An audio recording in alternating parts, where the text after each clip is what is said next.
Hello, everyone. Welcome back to Trekyards. I'm Captain Foley. And ask not who I am, because I'll never tell.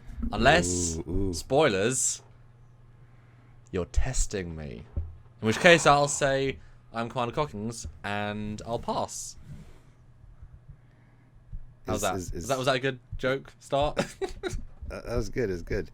It makes me question, though, am I a traitor? I don't even know. Well. All right. All right, guys. Yeah, today we're talking about the latest short trek, Ask Not, as you might have seen by the thumbnail. Or as some are calling it, the latest shortest trek. At being 9 minutes with credits. Pretty short. Yes. But pretty cool at the same time. And do tune up to our 10 p.m. GMT/5 p.m. Eastern Standard Time tonight for our full in-depth review, scene by scene, shot by shot, lot of little details. These reviews now are like 10-15 minutes. The short review, tune into that, and be part of the amazing community that interact with us and talk to us in the live chat and see things we might have seen and have some more fun. But Stuart, I want to know then, what do you think of this episode overall? Pretty good. Right before the reveal at the end, I was like, "Is this like a Kobayashi Maru type deal?" Yep. And then after it was all finished, I'm like, "No. This falls more in line with what we just watched from TNG with the psych test, the psych evaluation. Same kind of issue." Wow. So yeah. I absolutely loved it. I thought it was great, actually. It's one of those shorts that it reminds me of that other TNG episode where we just watched in season 1 with Picard's old flame, and there's this amazing scenario that's being explained to us, and we see none of it. And so you think, oh my god, this one, a Tholian attack on a starbase, and there's a second ship and an admiral, and it's great, even though it's in a room, but luckily the twist makes it all redundant. But I was kind of like, are they really going to spend, like, are they cheaping out on the room so we can see like an Andorian, Tholian thing at the end? Like, I was kind of wondering, like, oh, okay. Well, yeah, it seems like it was too short because they were supposed to have start out with an exterior view of the starbase, with the two Connies parked at it. That would be cool. It's like they didn't have time to add the effects. I mean, if you added a couple minutes or just a couple seconds even of some kind of exterior shots, would have been great. But anyway, what can you do? So what did you think of this, Commander? No, I liked it. It had a few obvious Discovery-esque writing problems, but as I've said before, it shows that you can make a lot with a little. 2 characters in a room, and it's one of the better bits of Discovery content out there. Fair to say? The acting's good, the writing's reasonably good. I like the starbase design for what we don't see of it. Yeah, I mean, I also agree. I about 45 seconds from the reveal, I'm like, is this? Which is kind of good. Like, it does get you in until the end. But I was like, yeah. Thought it. Sounds good. So ask not what Starfleet can do for you, but what you can do for Starfleet, I guess, is the reason it's called Ask Not. It's kind of that doing your duty kind of thing. So, although I don't know. It's tricky because throughout Trek we see both sides of the coin. More times out of 10, the idea of blindly following orders is a wrong thing to do. Where you've got to use your own personal judgment, you've got to look around the lines, look at the scenario. Clearly, what Pike was expressing was a scenario where he's being wrongly, accusing mutiny. There's something else going on there. Instantly, I thought the Tholians put a fake admiral signal. They've already taken over the other ship. Like, it's a big scenario. And I was like, okay, how is she going to think around the scenario? But in fact, the fact she doesn't, I was thinking this admiral, this ensign should not be given a great assignment because she's actively just blindly following orders. And if you do that, Equinox happens, and Section 31 happens, and Vengeance happens, and all these things are bad things. Look at Void, look at TNG. It's around looking around the rules. I know she's a young ensign, but I think almost the moral of this story is kind of the wrong way around. That it becomes ultra black and white at the end, to the point of, I don't really... I mean, am I off base here? What do you think? No, you're not off base at all. Like, with the explanation that Pike was giving, I'm like, damn, I would have been helping him. I wouldn't have got my assignment, I guess. Considering he pulled in her husband into the thing, talking about the USS Bowman that he was on. So, I don't know, man. You're right about blindly following orders and how that more often than not is not the thing to do in Star Trek, and that's kind of what I thought this was going for. Yeah, It just exactly. seemed a little, It yeah, tangibly tells you that until suddenly, no, by the way, don't. yeah. And considering it was Pike and we know Pike, I'm like, yeah, fuck, help the guy, help him. Yeah. If it was another captain, I'd kind of be like, okay, let's, I don't know. So yeah, I thought it was all right. But I think it does very much fall in line with like the psych eval that Wesley had to go through, and I thought that was actually kind of cool. No, until you said that, I wouldn't have thought that. I think I think what I just said about not following orders is totally right, but the same token, the ensigns need to be built up to follow orders until they have the experience to see around the orders. If an ensign can just do whatever she wants, starting from the ground up, that's not a good thing for a ship to have. You know, oh, I don't think I should report to battle stations. I think I should go to phase of control. Oh no, the ship got blowed up. Oops, I'm just an ensign. But it seems very black and white because I mean, Wesley's one, it was about facing off fear, and it was about choosing the lesser of two evils. Well, there weren't real orders. He didn't know what to do, and he called for help, and nobody helped. So he had to do what he could do, and he had to choose between helping the one guy out. And this was kind of her facing her fears too. It had the same thing because her husband could be, dead or dying if Pike doesn't get out of there. He might be able to help them. So it's kind of the same thing. The thing that bothered me was the hood over Pike's head. Since when did the Federation become like a? I don't know.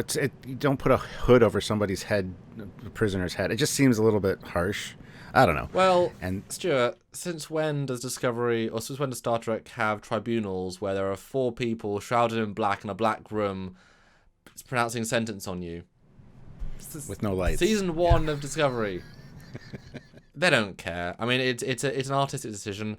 And how often though is technology? Because I mean, it's a I don't even know if it's holographic or if it's I don't even have any idea what it is. It's not clear. Don't you often say the simplest thing works best? Can you imagine if that machine breaks and it can't dematerialize over his head? Can he breathe for a full amount of time? Can he? I mean, it's overcomplicated for the sake of a gag, which is wasting CGI money. Like, I would have been happier with a bag over his head with a big delta on his face and would have complained about being a delta. At least it would have been a bag, you know? So it would have been funny if it was like a bag that said USS Enterprise on it and then, Iowa potatoes and your little Iowa reference for James T. Kirk in there. That would have been great. Yeah. It's like the budget for that, I'd rather have had a VFX shot of the Enterprise flying at the end. I mean, I'm sure it's the same budget because one involves rotoscoping and all that stuff. But I mean, this is a beautiful case of simple setup, simple scenes, simple works, and the acting's great. The acting is top notch. Also, we get a little bit of Pike and one at the end, just enough to say, "Hey, you'll film my day if I film on your day. Great, cool." Go our separate. That's the end of their day. There you go. And I guess we must mention before we go the engineering at the end, although obviously you guys are going to want to hear our full review in our full review, because you sent me this earlier, so I got to see it as a spoiler, which is okay. What did you think when you first saw this engineering set for the USS Discovery, USS Enterprise, which is canonically set in between the Cage era and the TOS Enterprise? Both are canon, confirmed 100%.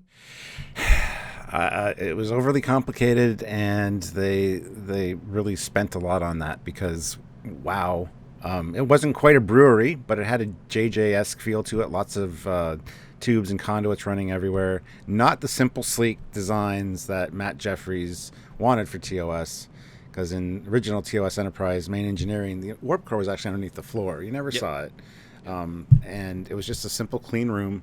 This looks like a cross between the JJ Brewery, the TNG warp core, and the Terminator 2 factory that they fight in at the end.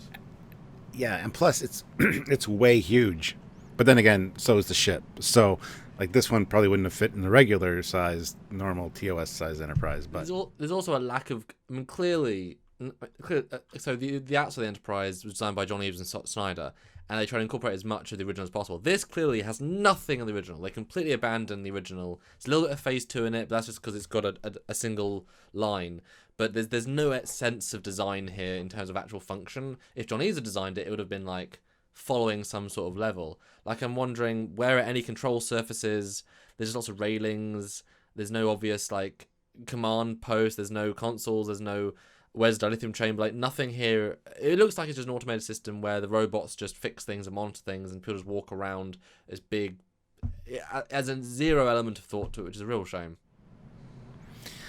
More so than the turbo lift shafts, but hey, yeah. And I did notice the little robots that were the repair robots that went out and fixed the Enterprise hull. Which are going to be in the next short. They're doubling down on the stupid robots. Yeah. Which were which was, I think, the worst things of season 2 of Discovery, and the robots were both in both of our lists.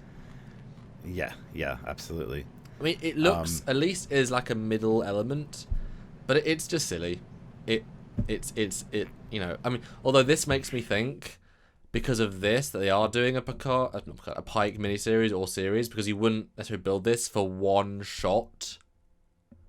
I mean, you know, it's one shot in the sense that it's just they just do one big CGI plate and it's behind her twice, but.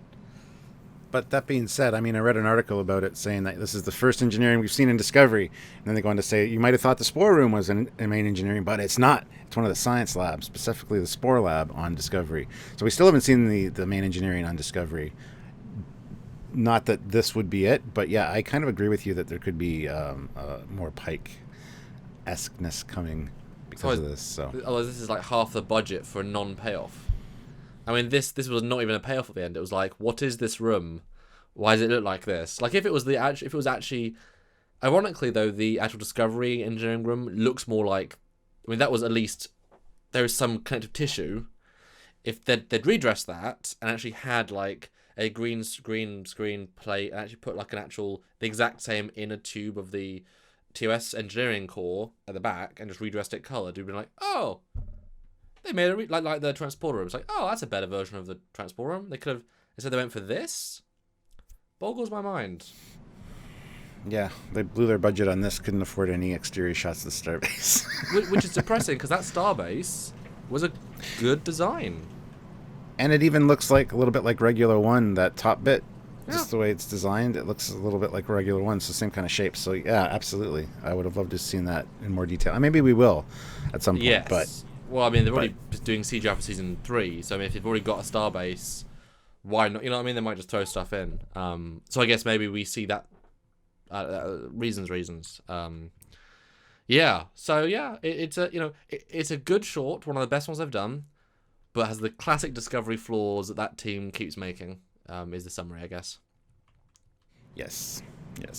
But there are a few more things to talk about. Not really too much, but if you want to hear more of our thoughts, be sure to tune into our live tonight at 5 Eastern Standard Time, and come and put in your input. What did you think of it? You know, what would you like to see? Did you like engineering? Let us know in the live, and come and join us, join the community, and join the chat, because it's really fun, and we always manage to find little things that you might not have noticed. There's a lot of dense dialogue.